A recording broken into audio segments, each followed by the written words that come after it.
There are big changes happening in New York City. New taxes, a new mayor, and everything seems to be going to crap in a handbasket really fast. If you're from New York City as I start this video, let me know down below what it's really like under this new mayor.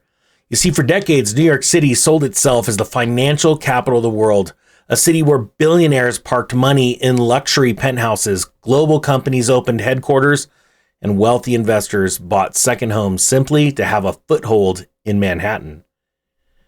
Well, now New York City is making a major gamble. In an effort to close a growing budget deficit gap, lawmakers have officially passed a new pied-à-terre tax targeting second homes and luxury apartments owned by wealthy individuals who do not use those properties as primary residence. All this started by a guy that never had a job on his own. Gotta love it. Supporters say that the wealthy can afford it. Those are the poor people. They don't understand economics. Critics warn it could damage New York's economy far more than politicians expect. Well, no duh. All the politicians want to do is get rehired. And at the center of this debate is a very simple idea. If wealthy people own luxury apartments in New York City, but primarily live elsewhere, right?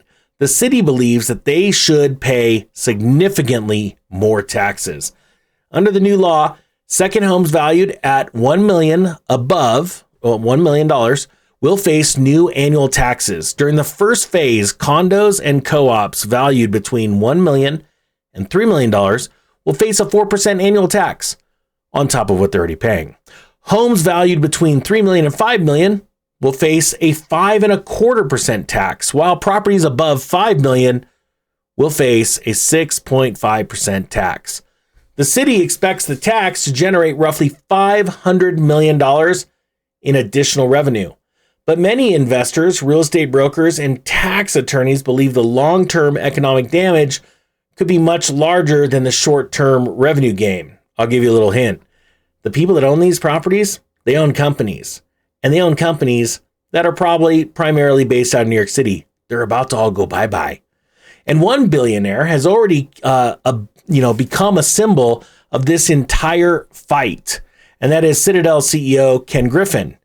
This is interesting. You see, after New York Mayor Zohran Mamdani publicly highlighted Griffin's massive Manhattan penthouse while promoting the new tax, Griffin reportedly responded by threatening to scale back business and jobs that are tied to New York City.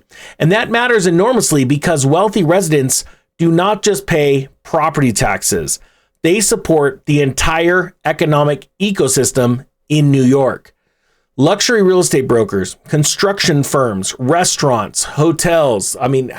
There's retail stores, private schools, financial firms, and art galleries. We got charities, service workers, just to name a few.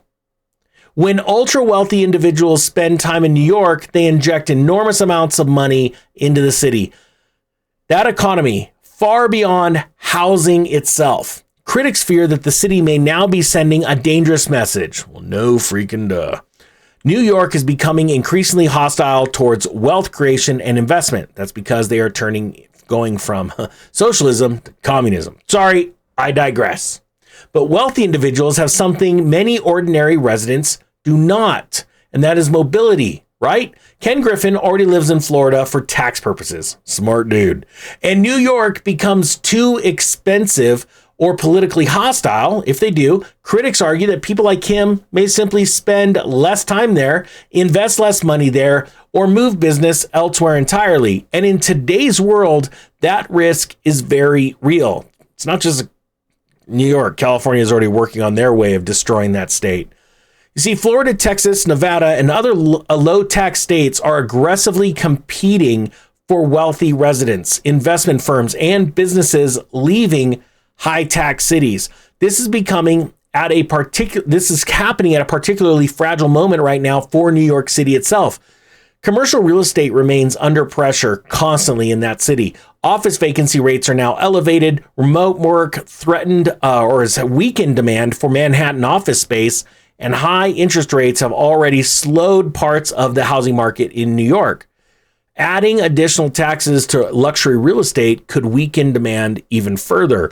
Some brokers fear high-end apartment sales may slow dramatically as wealthy buyers reconsider whether New York property is even worth the growing financial burden. And there is another hidden danger going on right now inside the tax structure itself. New York property valuation system has historically been undervalued many luxury properties. Some apartments worth hundreds of millions of dollars are officially assessed at a fraction of their market value. The city plans to gradually update those valuations over time. And which way do you think they're going to go? That means many wealthy owners may face dramatically larger tax bills in future years as assessments rise closer to the actual market values. For example, Ken Griffin's $238 million penthouse is currently valued by the city at only $15.5 million. Under the new rules, experts estimate his annual property taxes could eventually rise to nearly $4 million on that property alone per year, and over $5 million total when you're including the additional Manhattan apartments. Even wealthy investors are experiencing sticker shock. Property tax attorney Robert Polek summed it up really bluntly. And what he said was, all my clients already feel like they pay too much. He said, these numbers are significant. I don't care how wealthy you are. Well said. I think it's important for us to understand how these states around the country that are going from socialism into communism, let's call it out for what it is going to destroy the real estate industry. For those of you real quick that have mortgage rates over 6.5%, I'm going to throw a link down below. I highly suggest you work on getting it refied sooner than later because home prices are already starting to drop. And this is really cool. I just got a call that a subscriber has made a phone call and had a 7%, I believe, mortgage rate and just did a free refi, no cost refi, and dropped their payment significantly down under, I want to say 6.25 or 6. I don't remember. I can't say the percentages because everyone's different. Point being, it's not going to cost them anything and they're going to go crush it. So I want to see people save money right now before home prices drop anymore. So links down below for that. This is a big opportunity. This is an opportunity to witness what's happening to cities like this. And hopefully it doesn't happen to a city that you live in. All right, with that being said, the Real Estate Ninja is out.